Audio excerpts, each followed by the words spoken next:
Bueno, hola Kurt, bienvenido a España. Muchísimas gracias por dedicarnos un tiempo aprovechando la visita que has hecho para impartir el seminario organizado por Factor Amigo y por Luis Souto. Yeah, thank you very much, friend, for having me. Antes de empezar con preguntas técnicas, y además aprovechando que has hablado bastante de la espiritualidad como factor de influencia en nuestra relación con los lobos, me gustaría saber qué significan para ti los perros y los lobos, es decir, emocionalmente, ¿qué vinculación tienes con ellos? Well, I didn't grow up with dogs, but I was very interested when I was studying biology some 35, 40 years ago. I was, of course, reading Konrad Lorenz and was fascinated by this, already then fascinated by this wolf-dog human story, which sounded a little bit different than nowadays. And with our first child, with Katharina, in 1978, we had our first dog pups. So the kind of my wife had the child and I had the dog pup, kind of. And we found it a good idea of having the child grow up with a dog. And 2 years later, the second child came. And the first dog was a black, big mongrel. He was terrible with other dogs, but he was very nice with children. And I learned a lot from him. And I treated him pretty badly because at those times you had different relationships to dogs than nowadays. But as I said, I learned a lot. And from those times, I was doing a lot of research in biology with fish and with other kind of animals. Went into birds. Looked at the social complexities in birds, and now finally, kind of 10 years ago, stumbled across human-animal relationships, was more and more interested in how humans and dogs are together, how this works and why are we together. And 8 years ago, my colleagues Friederike and Shofi and I, we established the Dog Science Center, the Wolf Science Center, and we now pose officially the questions: what's the difference between wolves and dogs, and these kind of things. We should not forget that wolves and humans are now together for 35,000 years, and this original partnership gave rise to dogs, and so since 35,000 years there are no humans around without dogs. And this is terribly interesting. Not because dogs are per se interesting and wolves are interesting, but we learn a lot about us by investigating the human-dog relationship. So it's an emotional, but also a scientific kind of relationship. Cool. Has comentado que tuviste perro cuando cada uno de tus hijos llegó al mundo, convivieron con perros. ¿Ahora mismo tienes perro? Pregunta obligada en un centro de adiestramiento. We used to have always 2 dogs, but at the moment we only have 1. This is Polita. She is an Eurasia, a Eurasian dog, which is an official breed in Germany and which is an official FCI breed, which they composed the dog 40 years ago from Chow Chows, German Spitz, so Wolfspitz, and Samoyeds, and they're pretty wolf-like dogs, very attentive, very socially competent, but still they're dogs, so you can nicely live with them.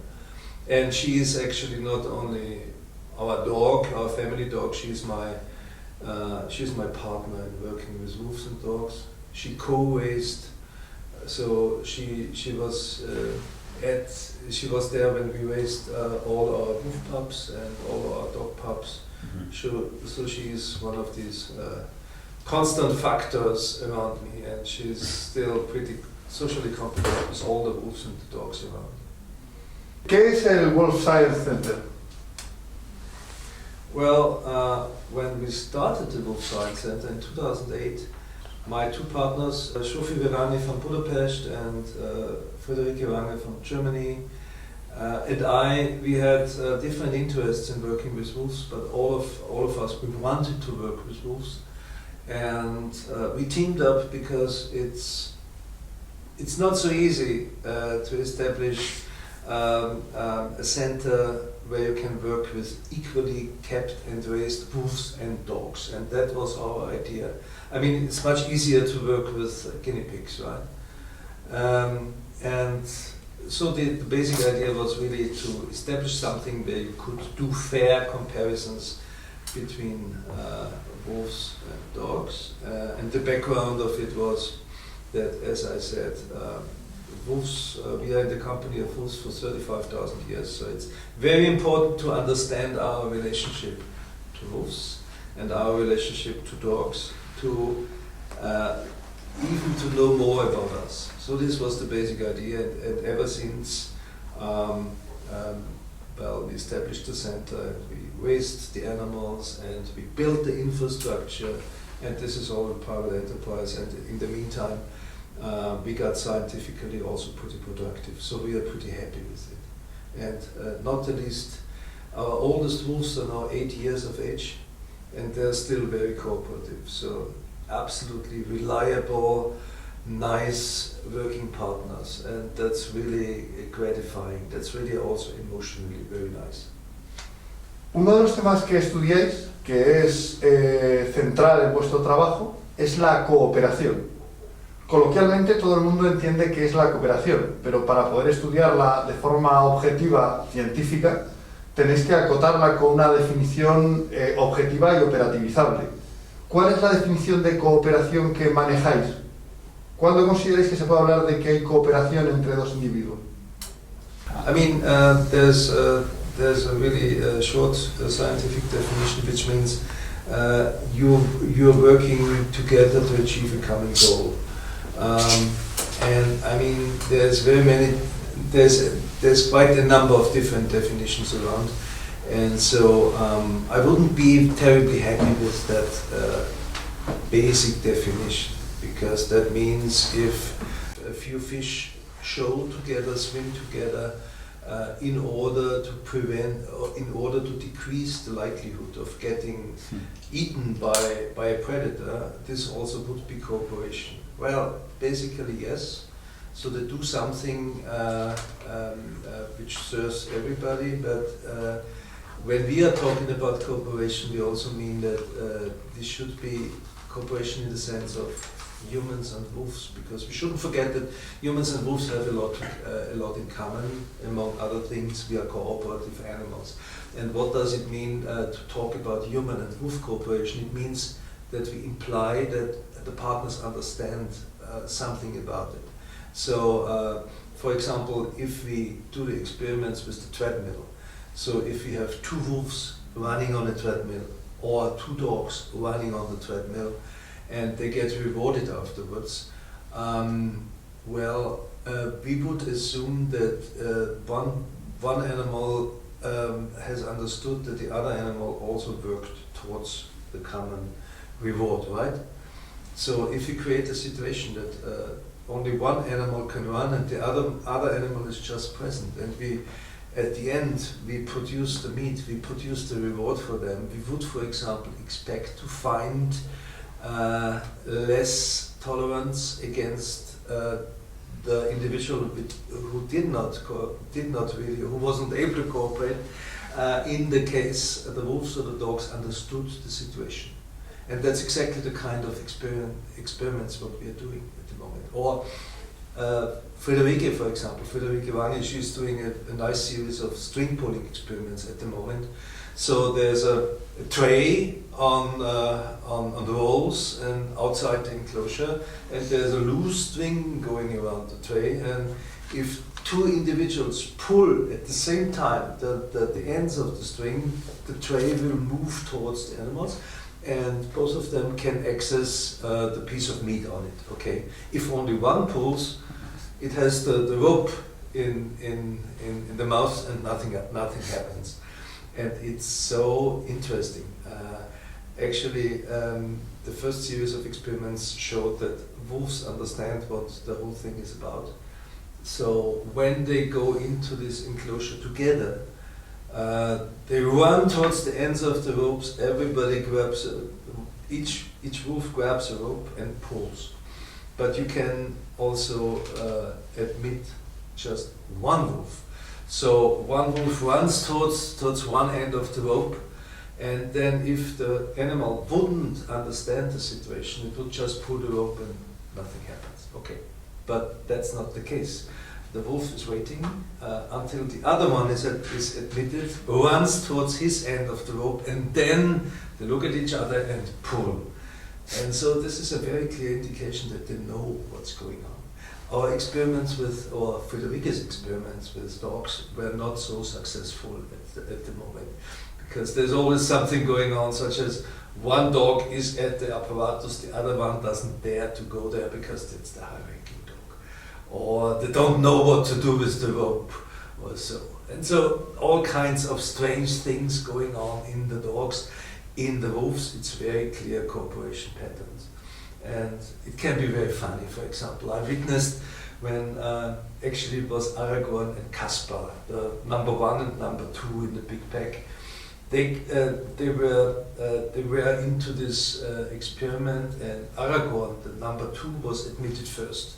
And so he ran towards one end of the rope, and he was impatient. So he pulled a little, and he pulled a little, and he pulled a little, and when finally Caspar was admitted, the rope was out.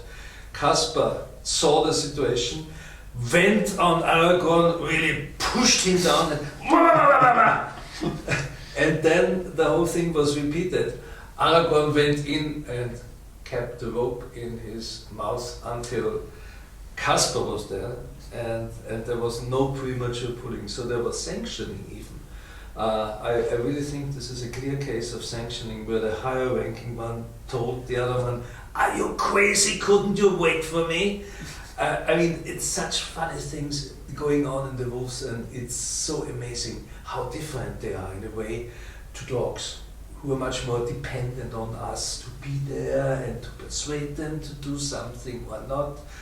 Wolves kind of look at things, usually comprehend what things are about, and make their own decisions and do usually the right thing.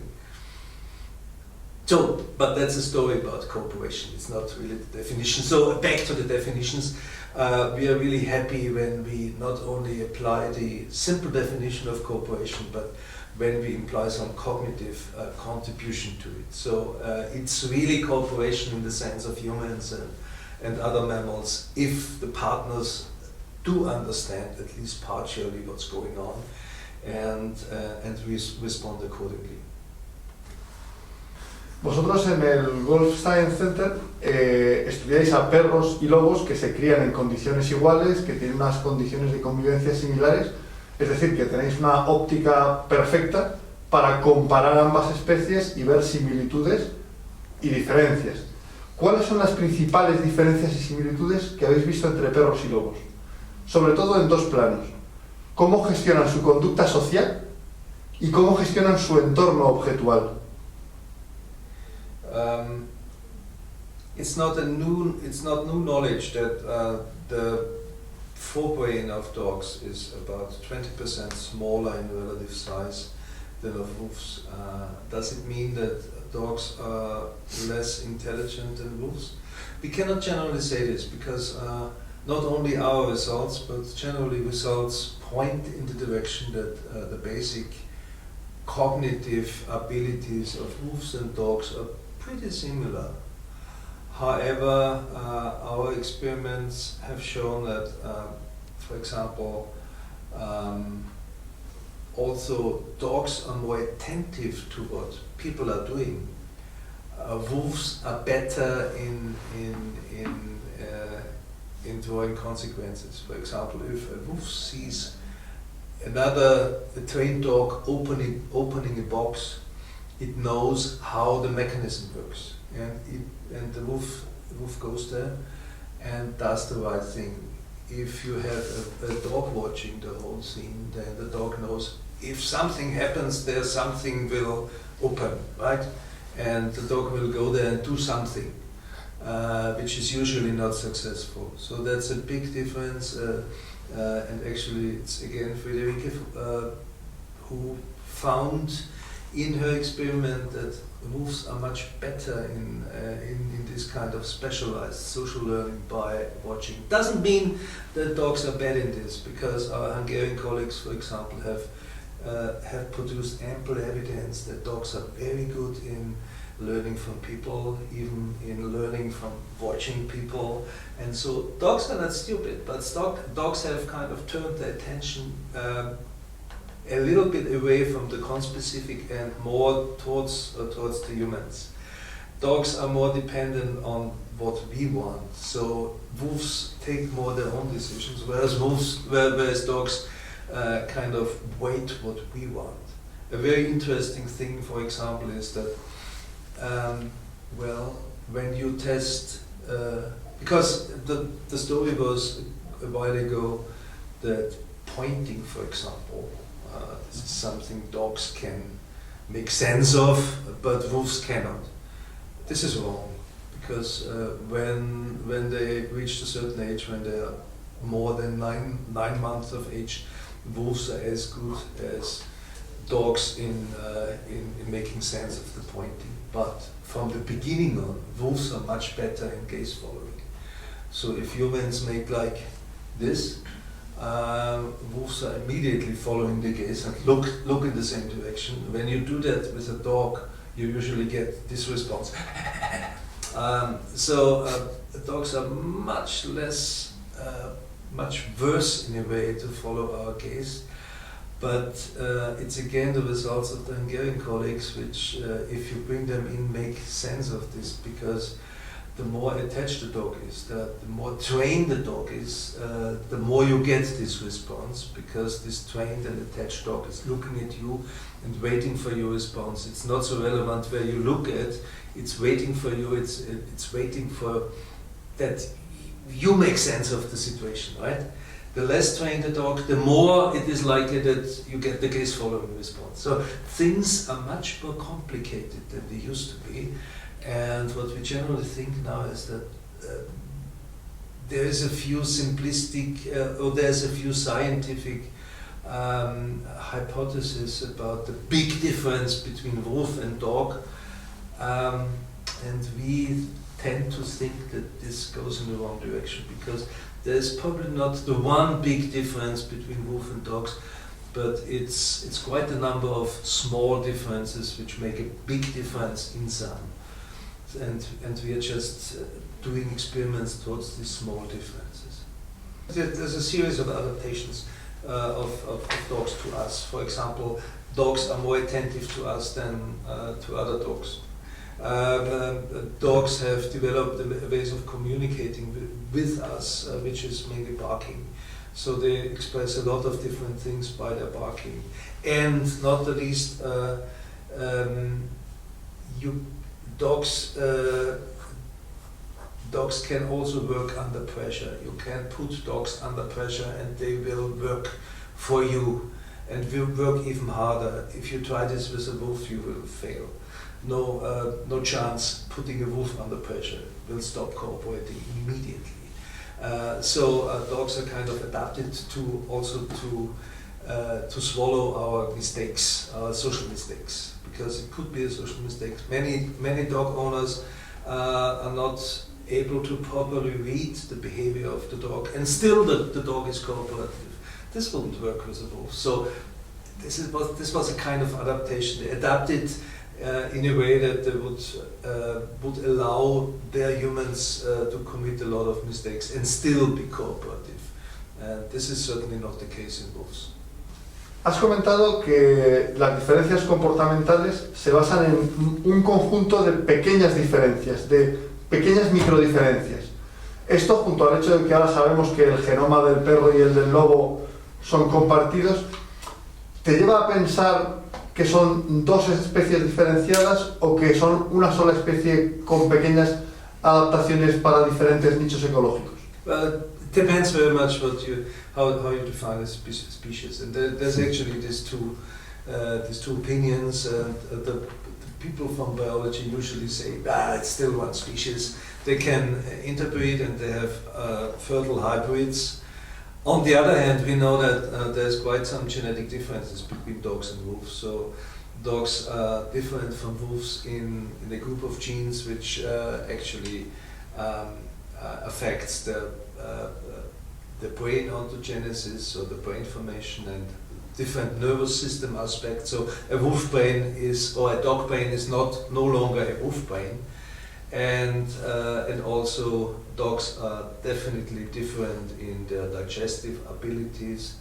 So they have changed a lot, and these changes would be sufficient. There's authors who suggest that dog and wolf are two different species, and we should distinguish 4 different subspecies in dogs according to the genetic groups Heidi Parker found, for example, the wolf-like dogs, the herding dogs, the Molossers, and the Bigrest. So I think it's a matter of taste. If you are more from the biological side, you tend to think it's still one species.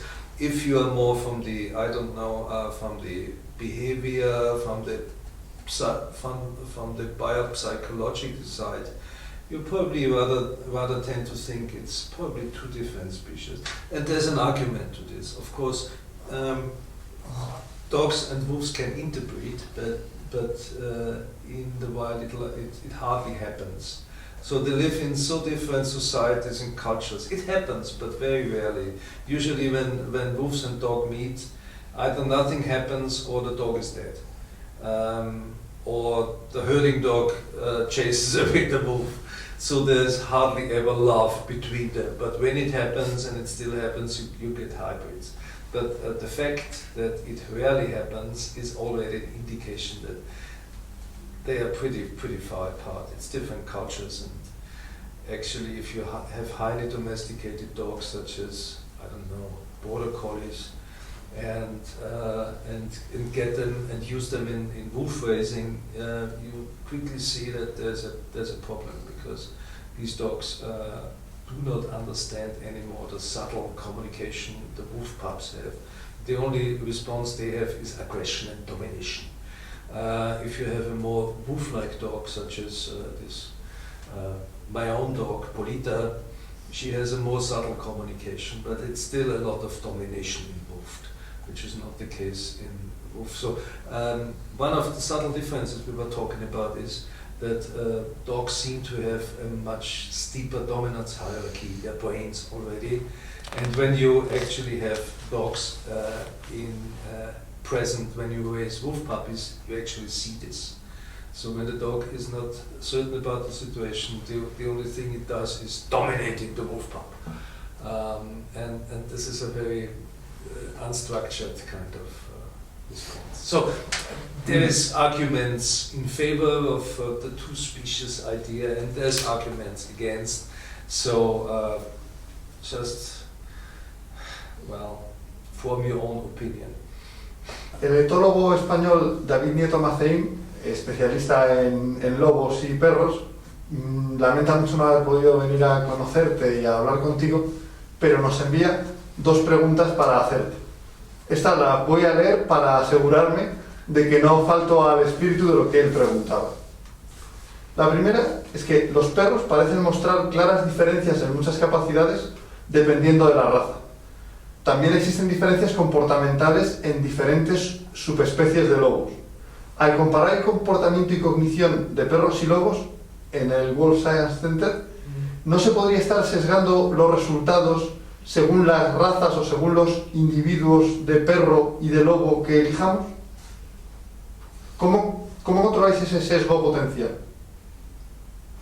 Well, it's quite clear that different breeds of dogs have different skills, or are biased towards different skills. Basically, most of these skills are already present in wolf, and by directional selection they were kind of emphasized in different dogs. In one dog breed it's more the aggressive component, the defensive component. In other dogs it's more certain working components. So we know a lot about this. We know nothing about such behavioral differences between subspecies or different lines of wolves. So I cannot say anything about it.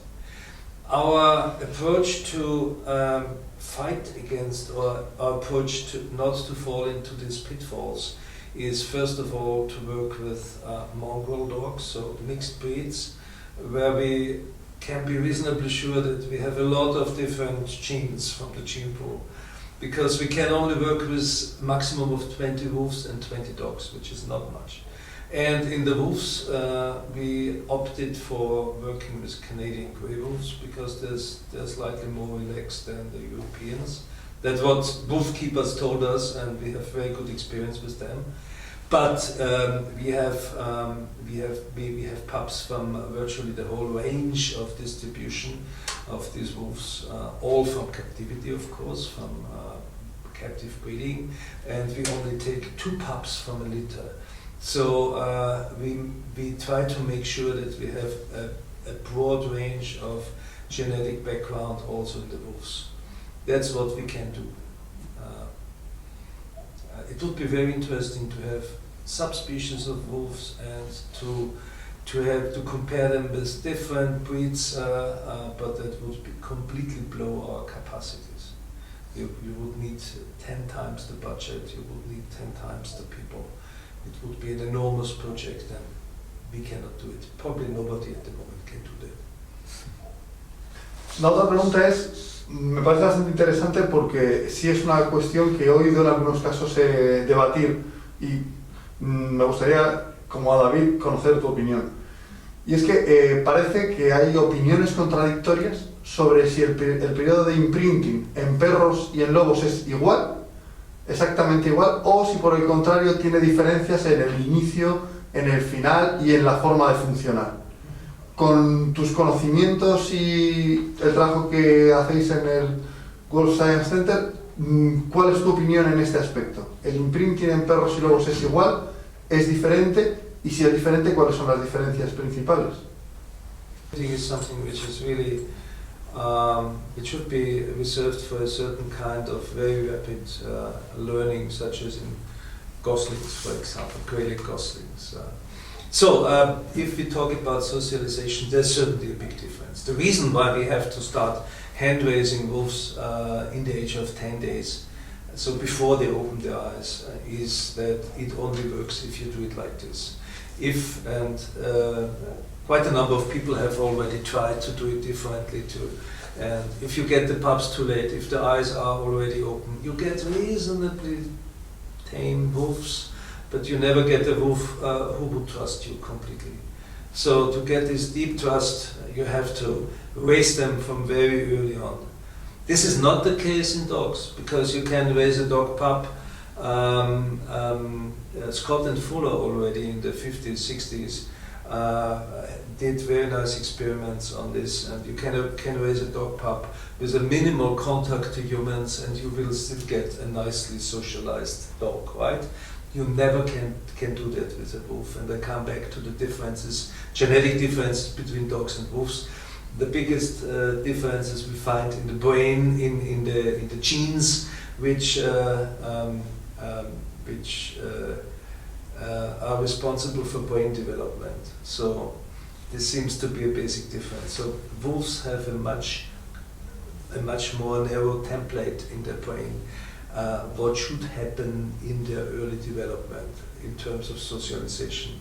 Whereas the template, so the pattern in the brain of dog pups is much wider. So you hardly can do it. If you contact the dog pup from the age of, I don't know, 3 weeks of age regularly, so a few times a day, you get a nicely socialized dog pup, even when it's raised by the mother. If you do that with a wolf, no chance. You get a shy wolf. So yes, there's big differences in that respect, and dogs have really adapted in that way to socialize with humans. Bueno, ahora quería hacerte unas preguntas de ciencia aplicada que tienen que ver con todo vuestro trabajo científico, cómo puede incorporarse a nuestro mejor conocimiento, a la mejor convivencia, a la mejor educación de los perros. Y la primera está referida a que en el mundo del entrenamiento de animales, y particularmente en el de perros, existe un enfoque fuertemente conductista que reduce el aprendizaje de los perros a la asociación entre estímulos y respuestas.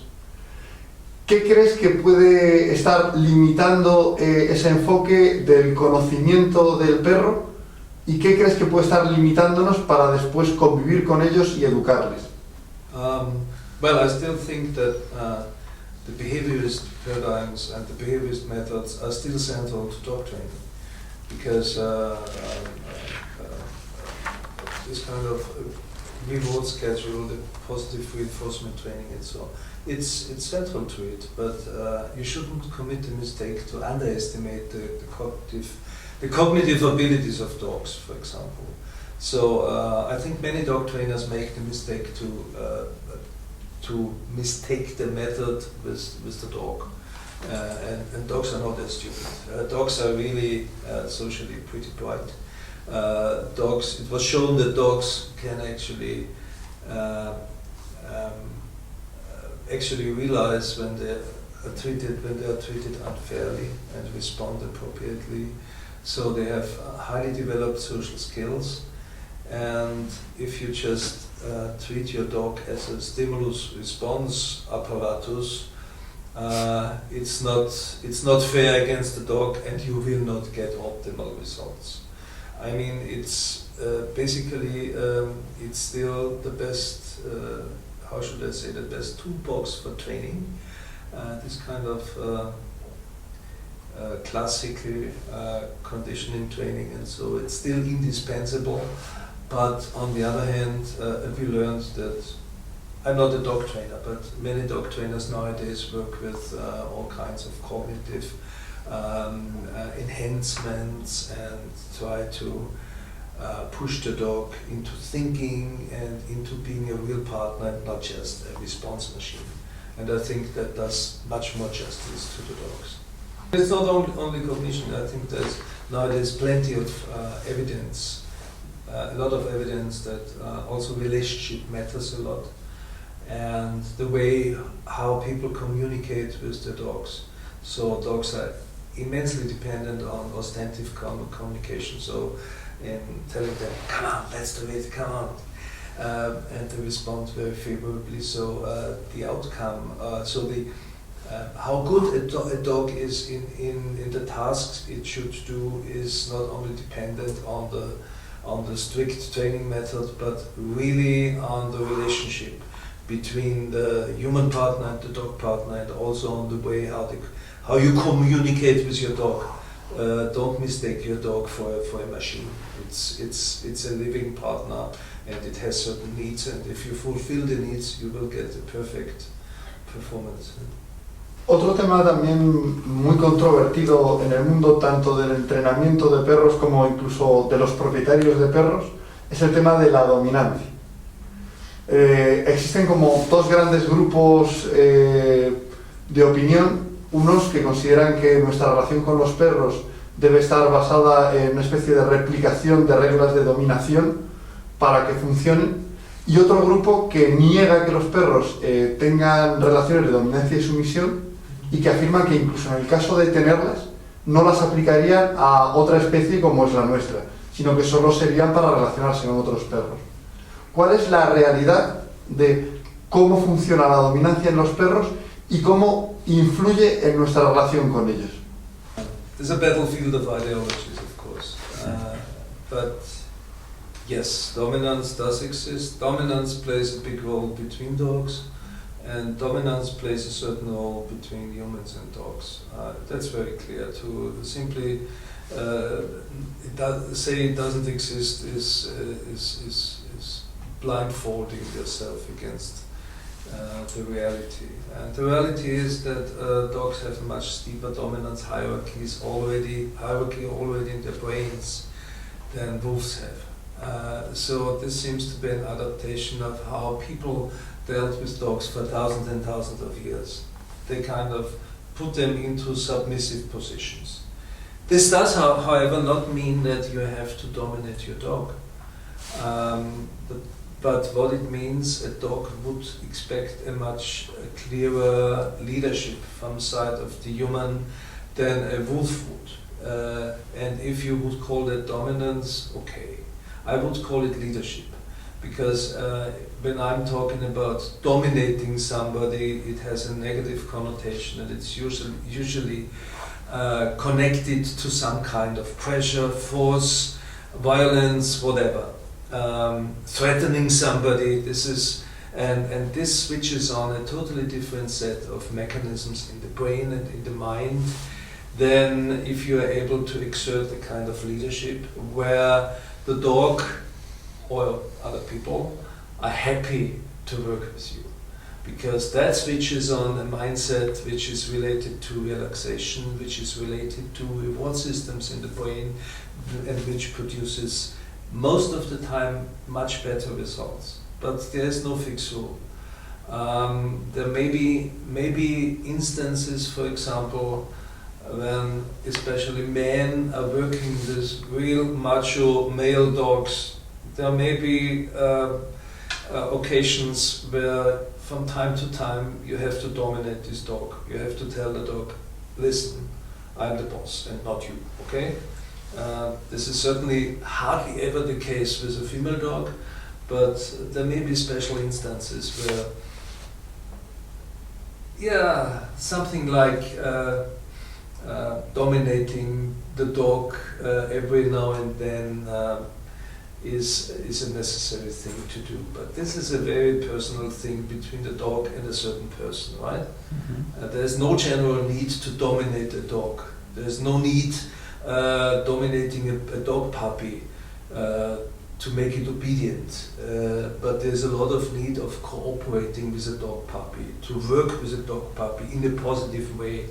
And if you start like this, then if you see the needs of your dog, if you have the right timing, if you also say no from time to time to your dog, then you will exert the kind of leadership which is on the positive side and which conforms very well with the expectations in the brain of your dog. So if you do too much of the negative domination, you will get a dog which may be totally obedient, but which switches off thinking, which is no partner anymore. And yeah, so that would be my position. Yes, dominance does exist, but you don't have to use it in dog training, usually. Otra pregunta que se relaciona con un tema controvertido es que también ha surgido en el mundo del entrenamiento, donde nos gusta exagerar mucho las cosas en uno u otro sentido, la idea de que el perro saludable, el perro equilibrado, es el perro que siempre que conoce a otro perro quiere hacerse amigo suyo y no tiene conflictos con él. Que cuando un perro conoce a cualquier perro siendo adultos, si no lo acepta, si no quiere relacionarse amistosamente con él, tiene una patología. ¿Esto es cierto? ¿Tiene alguna base de realidad o es sencillamente más nuestros deseos que la verdad? No, I mean, if you would have a dog who would never show aggression, you would have this would be pathological. So it's very natural. Every now and then, people respond aggressively if in certain contexts, and also dogs respond aggressively in certain contexts. But then it's usually not the fault of the dog when it starts growling against another dog or so, or growling against people. But it's then usually the responsibility of the keeper to know his or her dog and to know the situations where it could be critical and to avoid these situations, or if you cannot avoid the situations, to do training and then by training telling the dog, listen, this is not a bad situation for you, don't respond aggressively. You have different means of dealing with the situation. So yes, aggression is a very natural thing. We want to minimize it, of course, between people and between dogs and between dogs and people. But we never can completely abolish it. So it's a very natural thing, and it would be a completely unnatural thing to have a dog without any aggression. But it's up to us to deal with it, of course, and to persuade the dog in a nice way, or in a way which works, that certain kinds of aggressions, there are other means of dealing with the situation, or if that doesn't work, simply avoiding these situations. And something else, if you have a dog which shows aggression in certain situations, towards other dogs or towards other people, it's very often a certain lack of leadership on side of the human partner. Because if, not always, but very often if you give the dog plenty of security, if you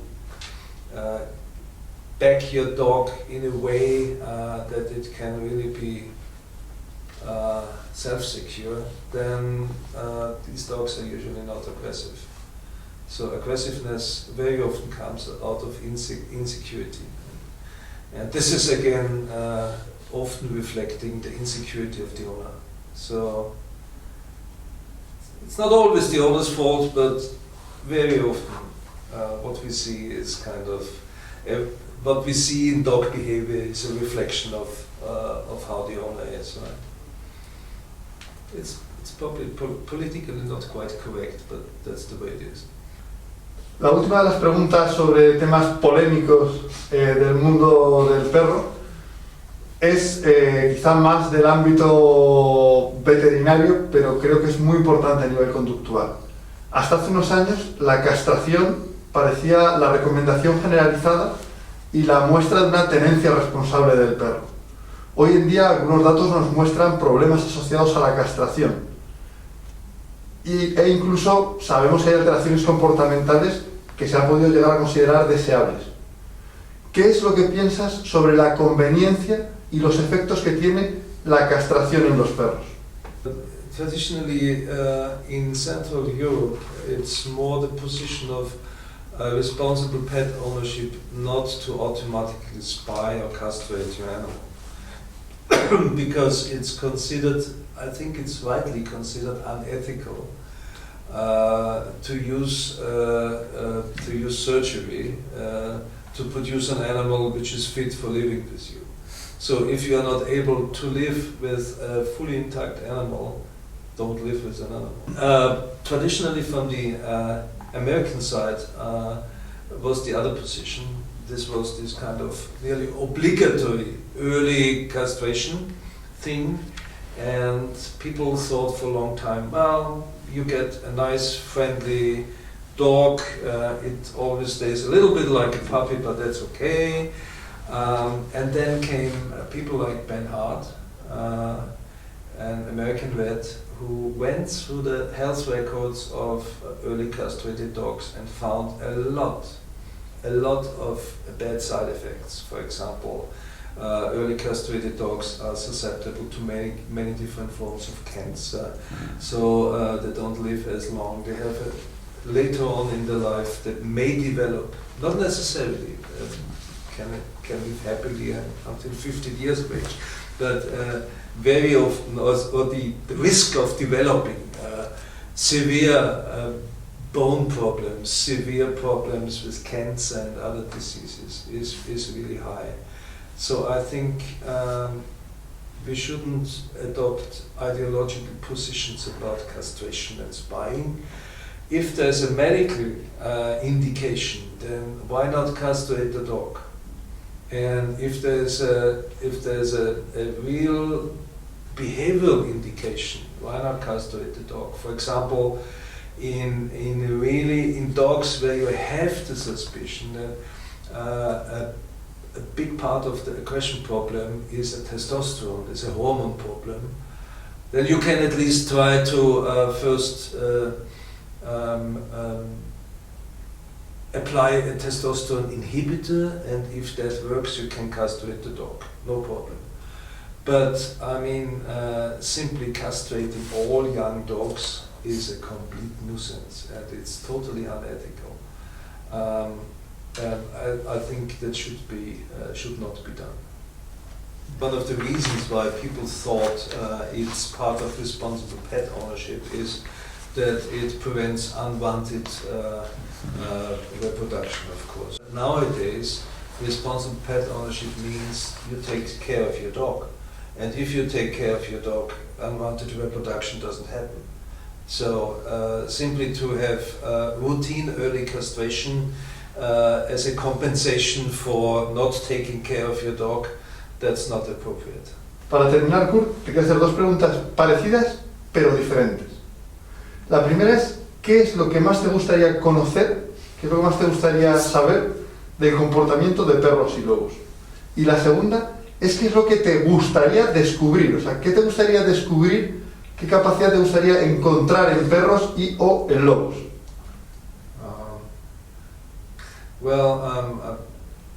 It would be my wish to stay as open as possible and not to fall into all these pitfalls and traps of our mind and of ideologies about dogs and wolves. On the other hand, these ideologies about dogs and wolves are to a certain extent useful because you could consider them as testable working hypotheses, right?